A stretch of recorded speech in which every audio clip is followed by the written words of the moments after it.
अब एक खबर ये भी चल रही है कि अब चूंकि लोग मायूस हो गए हैं, मईशत का इतना बुरा हाल है, कंफ्यूज भी हैं, हत्ता कि पार्टीज भी कंफ्यूज हैं। अब शाहिद खान अब्बासी हों और मुस्तफा नवाज खोखर, मिफ्ता इस्माइल साहब, इनके हवाले से बात चल रही है कि शायद एक नई पार्टी बनाए। आपका इसके बारे में क्या मौक़िफ़ है? आप क्या समझती हैं, एक नई पार्टी की मुल्क में गुंजाइश है या पाकिस्तान में अब बहुत मुश्किल हो गया कि कोई नई जगह बना सके? देखिए, पार्टीज एमक्यूएम को तोड़ा, 3 पार्टीज बनी। पीपल्स पार्टी को पहले तोड़ा और फिर उसके बाद उसकी शाखें निकाली। नून में से काफ निकाली, पीटीआई में से ये 2 निकाली।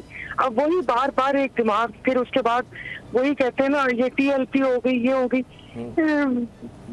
क्या मैं कहूँ आपको कि उसके बाद वो पार्टीज वो कहते हैं कि वो यूज टिश्यू पेपर्स की तरह पड़ी हुई होती हैं। और मैंने पहले भी बोला कि एक ही फिक्र जहन में आता है कि वो मूवी का डायलॉग है ना, आपकी बोल्ड मूवी का, कि जब पाल नहीं सकते तो पैदा क्यों करते हो। और वही लोग चेहरे आप कहाँ से लेकर आएंगे? खाकान अब्बासी साहब ने 4 अच्छी बातें कर ली, या मुस्तफा नवाज खोखर या मिफ्ता इस्माइल 4-5 इधर उधर से भानमती का कुंभा जोड़ेंगे कि इधर की ईंट उधर रोड़ा। ये तो जिस वक्त इन्होंने कोई बात की ना, नई पार्टी और वही पुरानी चेहरे, तो मुझे तो अपने कराची के चलने में बसें याद आती है कि वो थोड़ा सा रंगो रोगन के बाद उसके पीछे लिखा हुआ होता है कि वक्त ने एक बार फिर दुल्हन बना दिया।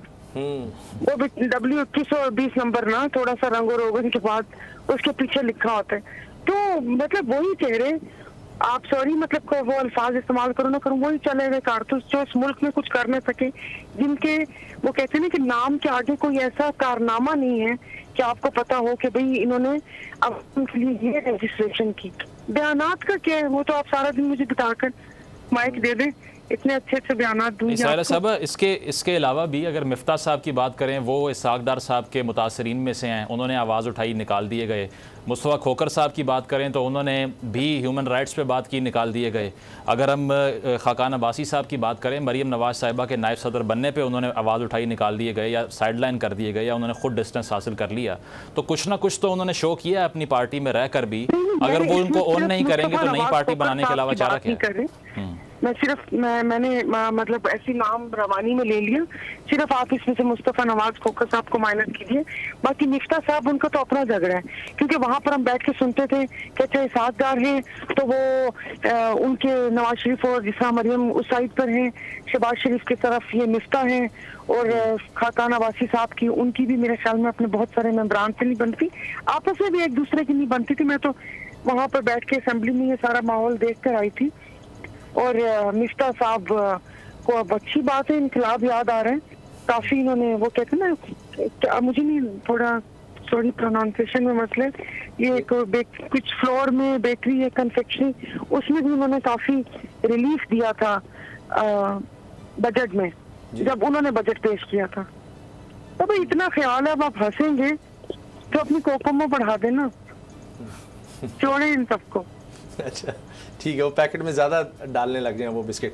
ये बताइएगा कि और उसके बाद इन सब तमाम आइटम्स पे काफी सारी ना बजट में बहुत ज्यादा इनको सब्सिडी भी दी थी। मतलब आप कहती हैं इस पे भी एहतसाब करें उनका कि 4 से 3 क्यों हो गए? सब पर एहतसाब होना चाहिए। देखिए कोई भी पार्टी, ये कहते हैं कि पार्टी में अच्छे भी बुरे भी, यानी कि पता होने वालों को पता होता है कौन सी पार्टी में कौन अच्छा और कौन बुरा है। होना चाहिए, लेकिन डिलीवर होना चाहिए, आवाम तक उसके सम्राट पहुंचने चाहिए। बातें तो बहुत अच्छी होती हैं, आपको सुन के हौसला भी होता है। हौसला नहीं होता है, बेसिकली होता ये कि अगर आपकी मुखालिफ पार्टी है तो उसके खिलाफ जितनी भी बुराइयां सुन के ना एक वैसे दिल को खुशी सी होती है, बाकी और चीजें कुछ नहीं होती। ये ऐसे ही आप सोचना पड़ेगा। और जैसे आपने कहा ना, उन्होंने कहा कि खर्चे कम होंगे और सारा कुछ होगा, तो ये काम जो हम खत्म कर लें। पेट्रोल तो खत्म किया ना, फ्री पेट्रोल जो मोनेटाइजेशन, इनको पैसे मिलते हैं और अरबों रुपए का फ्री पेट्रोल। और अभी आपने देखा होगा कि एसपी साहब की गाड़ी भी देखी होगी। जी, हमने जिस तरह अर्ज किया कि वज़ीर आज़म का जो दौरा है वही खत्म नहीं हो रहा कि कहाँ का ठहरे, वहीं कुछ कमी कर लेते। बहुत शुक्रिया आपका सारा मोहम्मद साहब। अगर आपको ये वीडियो पसंद आई तो सब्सक्राइब करें और बेल पर क्लिक करें। सब्सक्राइब करें और बेल दबाएं ताकि कोई खबर रह न जाए।